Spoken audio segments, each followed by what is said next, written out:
Hi people, అందరూ ఎలా ఉన్నారు? బాగున్నారా?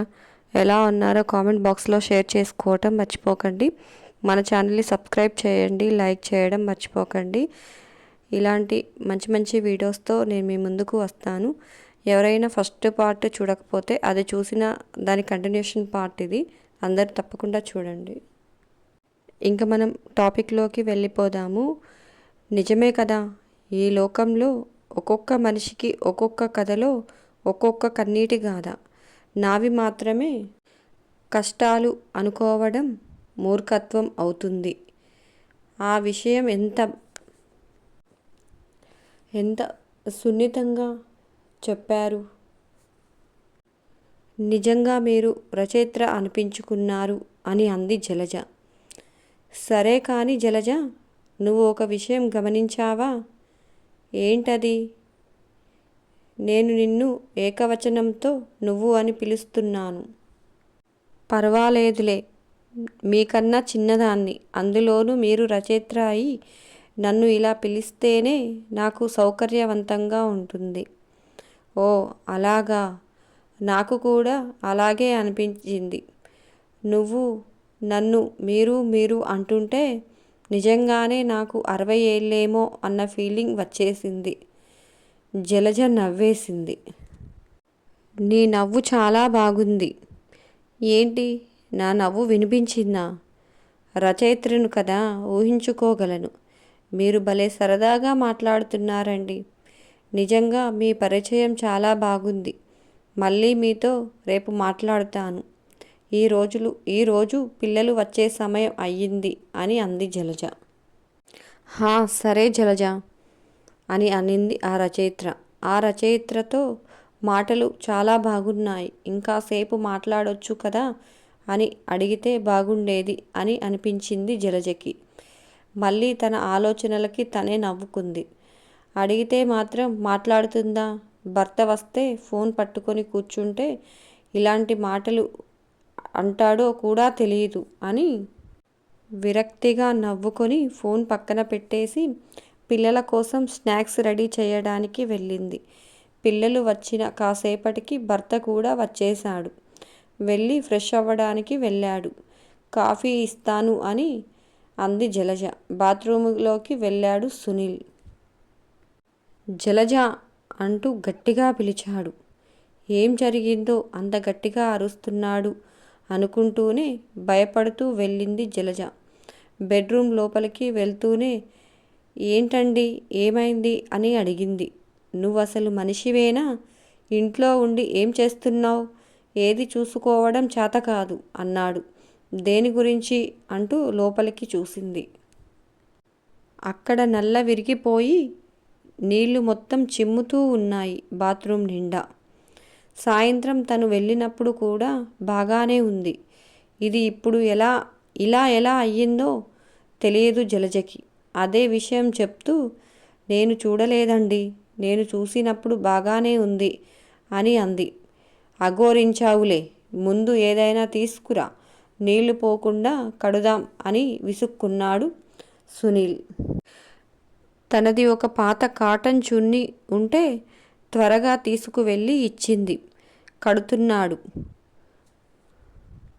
ఆగడం లేదు. ఇలా రాయిలా నిలబడి చూడకపోతే వచ్చి పట్టుకోవచ్చు కదా అని అన్నాడు సునీల్. వెళ్ళి పట్టుకోగానే అప్పటి వరకు కట్టింది కూడా ప్రెజర్కి ఊడిపోయింది.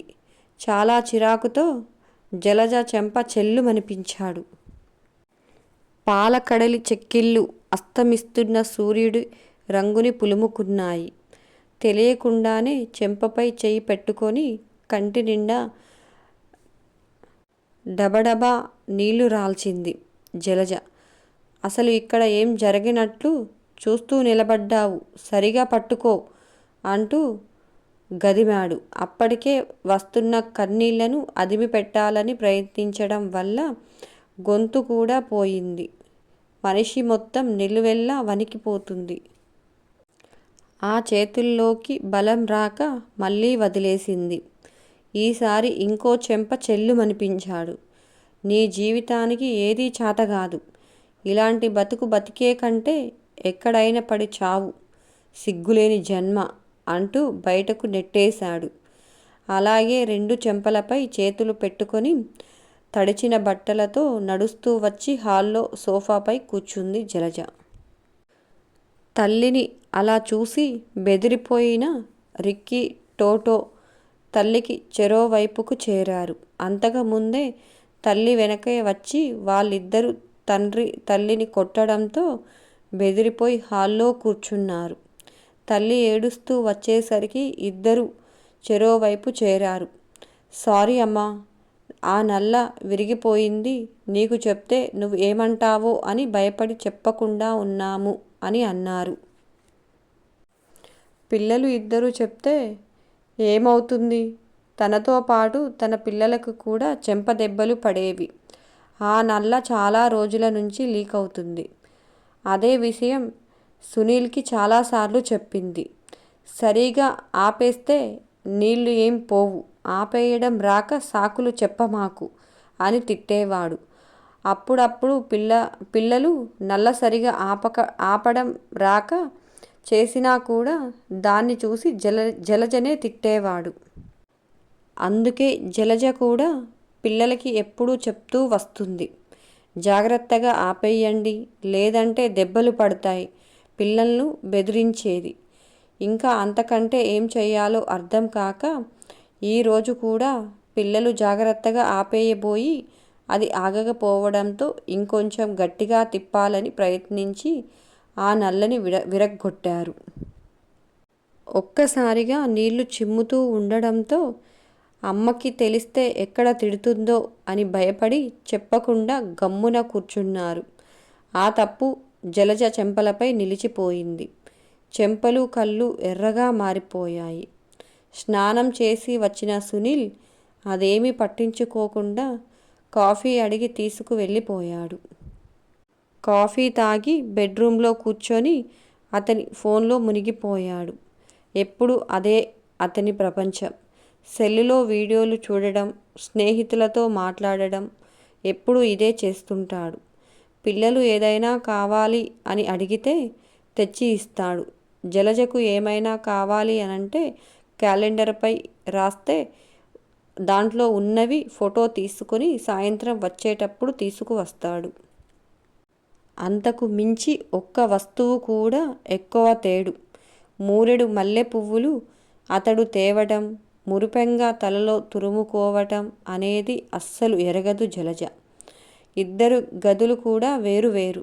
సునీల్ ఒక్కడే ఒక గదిలో పడుకుంటాడు. జలజ పిల్లలతో పాటు ఇంకొక గదిలో పడుకుంటుంది. ఆ రోజు రాత్రి కూడా పిల్లలు ఇద్దరి మధ్యలో పడుకొని చెంపపై గాయాలు బాధ పెడుతుంటే ఆ నొప్పికి నిద్రదేవత నేను రాను రాను అంటూ మారం చేస్తూ ఉంది. అలాగే సీలింగ్ వైపు చూస్తూ కంటి కొసలు నుంచి జారుతున్న కన్నీటిని అప్పుడప్పుడే తుడుచుకుంటూ ఉంది జలజ. 11 గంటలు దాటింది. అప్పుడే సునీల్ వారి గది తలుపు దగ్గరకు వచ్చి నిల్చున్నాడు. అతని వైపు చూసింది. నిద్ర రావడం లేదు. ఒకసారి రా అన్నాడు. అతనికి నిద్ర కోసం తన శరీరం ఉపయోగపడుతుంది. కాదు అనే హక్కు, అధికారం తనకు లేదు. తన పొట్టపై ఉన్న పిల్లల చేతుల్ని పక్కకు జరిపి అతనితో వెళ్ళింది. అతని అవసరం తీరాక వచ్చి యథావిధిగా పడుకుంది.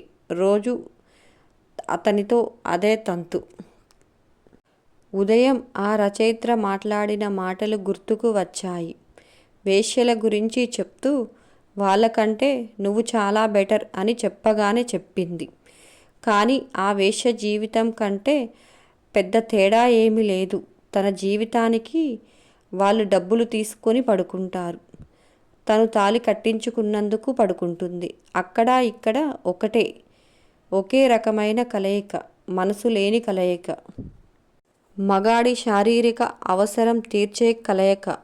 మొగుడు రమ్మన్నప్పుడు వెళ్ళాలి, అతడి కోరికలు తీర్చాలి.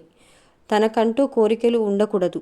తనకు కోరికలు ఉన్నాయని బయటకు చెప్పిందో బరితెగించిన ఆడది అని పేరు. ఆ పేరుకు భయపడే తనలో కోరికలను బయటకు చెప్పదు ఏ ఆడది కూడా. అంతే. ఈ వీడియో నచ్చిందా? నచ్చితే మన ఛానల్ని సబ్స్క్రైబ్ చేయండి, లైక్ చేయండి, కామెంట్ చేయండి. మర్చిపోకండి. మరొక టాపిక్తో మీ ముందుకు వస్తాను. Bye bye friends.